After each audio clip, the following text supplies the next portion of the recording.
নমস্কার বন্ধুরা, বংরাধুনি রান্নাঘরে ফিরে এলাম আরও একটি নতুন পর্বে। আশা রাখবো আপনারা প্রত্যেকে ভালো আছেন। আজকে আমার এই নতুন পর্বটি দেখুন, আর ভালো লাগলে প্রচুর প্রচুর শেয়ার করুন, লাইক করুন, সাবস্ক্রাইব করুন। আজকে যারা নতুন বন্ধু তাদের বলবো সাবস্ক্রাইব করুন, পাশে থাকা বেল আইকনটি প্রেস করে দেবেন, তাহলে প্রত্যেক দিন নতুন নতুন নোটিফিকেশান সব পৌঁছে যাবে সবার প্রথম। তাহলে বন্ধুরা চলে যাই মূল পর্বে, কীভাবে করছি আর কী কী লাগছে। বন্ধুরা এইভাবে একবার রান্না করে দেখবেন, বাড়িতে কত সুস্বাদু হয়। আজকে আমার এই রেসিপিটা করতে কি কি লাগবে এখানে শীষ পালং বাজারে এখন অ্যাভেলেবেল। লাগবে বেগুন, সিম, মূলো, আলু, কাঁচা টমেটো। এখানে সমস্ত সবজিগুলো ভালো করে কেটে নিতে হবে। এখানে শীষ পালংয়ের ডাঁটাগুলো সবজির সাথে দিয়ে দিয়েছি। পালংটা শাক যেটা সেটা আলাদা রেখেছি। ডাঁটাটা সিদ্ধ হতে সময় লাগবে, সবজির সাথে দিয়ে দিলে ভালো করে সিদ্ধ হয়ে যাবে। শাকটাও ভালো করে ধুয়ে নেব। এখানে একটা পাত্র দিয়েছি, পাত্রের মধ্যে তেল দিচ্ছি। তেলে সর্ষের তেল, এর মধ্যে তেলটা গরম হয়ে গেছে। সেই গরম তেলের মধ্যে দিয়ে দেবো কাঁচা লঙ্কা আর কালো জিরে আর কাঁচা লঙ্কাটা যখন ভাজা হয়ে যাবে সেই সময় এর মধ্যে এক এক করে সবজিগুলো দিতে হবে। যে সবজিগুলো একটু বেশি সময় লাগে সেদ্ধ হতে সেই সবজিগুলো আগে দেবো। প্রথমে আলুটা দিয়ে দিলাম। এবার এই আলুর সাথে দিয়ে দেবো কাঁচা টমেটোটা দিলে অন্যান্য সবজিগুলো সেদ্ধ হতে সময় কম লাগবে। এরপরে দিয়ে দিলাম মূলোটা দিয়ে ভালো করে আবার নেড়ে চেড়ে ভেজে নেবো। তার সাথে এবার দিয়ে দেবো পালং শাকের ডাঁটাগুলো ভালো করে ভেজে মিশিয়ে নেবো। তার মধ্যে দিয়ে দিচ্ছি সিম। সবজিগুলো যদি ঠিকঠাক পরের পর দেওয়া হয় তাহলে সমস্ত সবজি সমানভাবে সিদ্ধ হবে।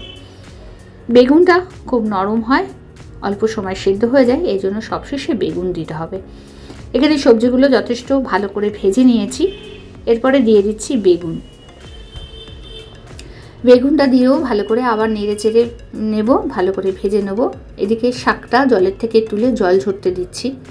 ওদিকেও সবজিটা যখন ভাজা হয়ে গেছে দিয়ে দিচ্ছি নুন আর হলুদ দিয়ে ভালো করে আবারও ভেজে নিতে হবে নেড়ে চেড়ে। বন্ধুরা এবার যখন সবজিটা ভালো করে ভাজা হয়ে যাচ্ছে সেই সময় এবার জল ঝরানো পালং শাকগুলো এর উপরে দিয়ে দেবো। এর মধ্যে কোনো জল ব্যবহার করব না। পালং শাকটা সেদ্ধ হওয়ার পরে যে জলটা থাকে সেই জলটা দিয়েই বাকি সবজিগুলো সেদ্ধ হয়ে যায়। এই কারণে এখানে এই সবজি রান্না করার জন্য কোনো আলাদা করে জল ব্যবহার করা হয় না। বন্ধুরা হাই ফ্লেমে এটাকে রান্না করতে হবে আর ঢাকা দিয়ে রান্না করতে হবে।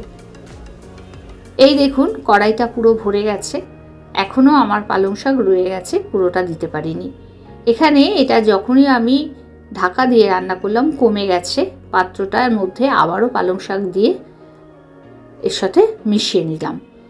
পুরো সবজিটা যখন সব দেখুন সেদ্ধ হয়ে গেছে, এর মধ্যে এর পরিমাণে একটু আরও নুন লাগবে আর একটু সামান্য মিষ্টি দেবো। যে কোনো নিরামিষ তরকারিতে একটু মিষ্টি দিলে টেস্টটা ব্যালেন্স হয়। বন্ধুরা এটা এইভাবে ঢাকা দিয়ে রেখে দিলাম। আর এদিকে নিয়েছি